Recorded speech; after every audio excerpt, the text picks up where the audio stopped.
নমস্কাৰ, স্বাগতম জনাইছোঁ কেৰিয়াৰ হাইপ ইউটিউব চেনেললৈ। মই ৰবুল আমিন লৈ আহিছোঁ নতুন এটা নটিফিকেশ্যন, যিটো নটিফিকেশ্যন জাৰি কৰিছে SSCৰ পৰা। চ' এইটো ভিডিঅ'ত আমি সম্পূৰ্ণকৈ আলোচনা কৰিছোঁ ইয়াতে SSCৰ পৰা কেনেকুৱা ধৰণৰ ভেকেঞ্চি ওলাইছে, ইয়াতে চেলাৰী কিমান থাকিব, গোটেইখিনি বস্তু ইয়াতে আলোচনা কৰা হৈছে। তো ভিডিঅ'টো সেইকাৰণে নিশ্চয় চাই থাকিব। তো চাওক, প্ৰথমে ইয়াতে কি আছে SST MTS, তাৰ মানে কি আছে ষ্টাফ চিলেকশ্যন কমিশ্যনৰ ইয়াতে মাল্টি টাস্কিং ষ্টাফ।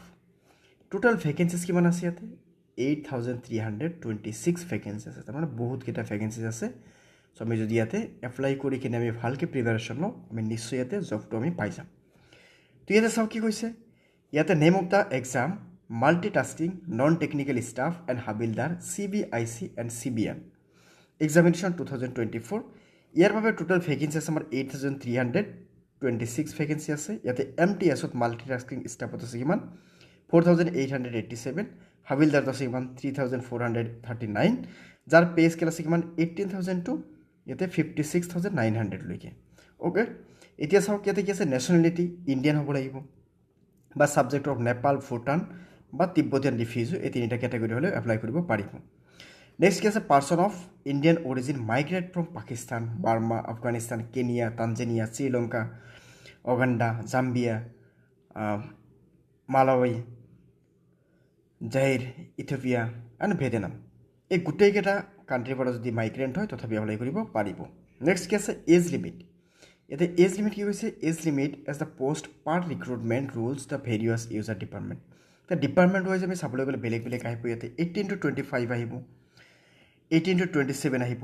ইয়াতে MTSত কিমান আহিব 18 to 25, আৰু ইয়াতে হাবিলদাৰত কিমান আহিব 18 to 27। অ'কে, তাৰপিছত কি আছে এজ ৰিলেক্সেশ্যন। ইয়াতে কি আছে ST/STৰ বাবে 5 years, OBCৰ 3 years, PWBD আনডিজেবলৰ বাবে 10 years, PWBD OBCৰ বাবে 13 years, PWBD SC/STৰ বাবে আছে 15 years, এক্স ছাৰ্ভিচমেনৰ বাবে আছে মাত্ৰ 3 বছৰ বা 3 years। এতিয়া এডুকেশ্যনৰ কোৱালিফিকেশ্যন কি লাগিব, the candidate must have the passed matriculation examination or equivalent from the recognise board, মানে এটলিষ্ট মেট্ৰিক পাছ কৰা হ'ব লাগিব বা ক্লাছ 10th পাছ কৰা হ'ব লাগিব। অ'কে, নেক্সট আছে কি ইয়াতে কি কৈছে এপ্লিকেশ্যন ফি অফ SSC MTSৰ এক্সামিনেশ্যনৰ। SCৰ কিমান আছে, SC ST PWD ইয়াতে কিমান আছে, ইয়াতে 100K দিয়া আছে।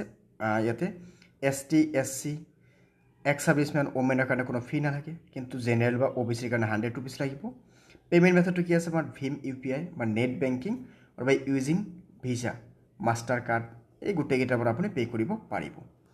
এতিয়া চাওক এতিয়া আমি এপ্লাইটো কেনেকৈ কৰিম, আমি অফিচিয়েল ৱেবছাইটত যাম, ৱেবছাইটত গৈ কিনে আমি অনলাইন ৰেজিষ্ট্ৰেশ্যন কৰিম, তাৰপিছত আমি এপ্লিকেশ্যন ফৰ্মটো ফিল কৰিম, পাৰ্চনেল এডুকেশ্যনৰ ডাটাটো আমি আপলোড কৰিম, লগতে আমি ফটো ছিগনেচাৰ আপলোড কৰিম, আৰু তাৰপিছত আমি পে'মেণ্ট কৰিম।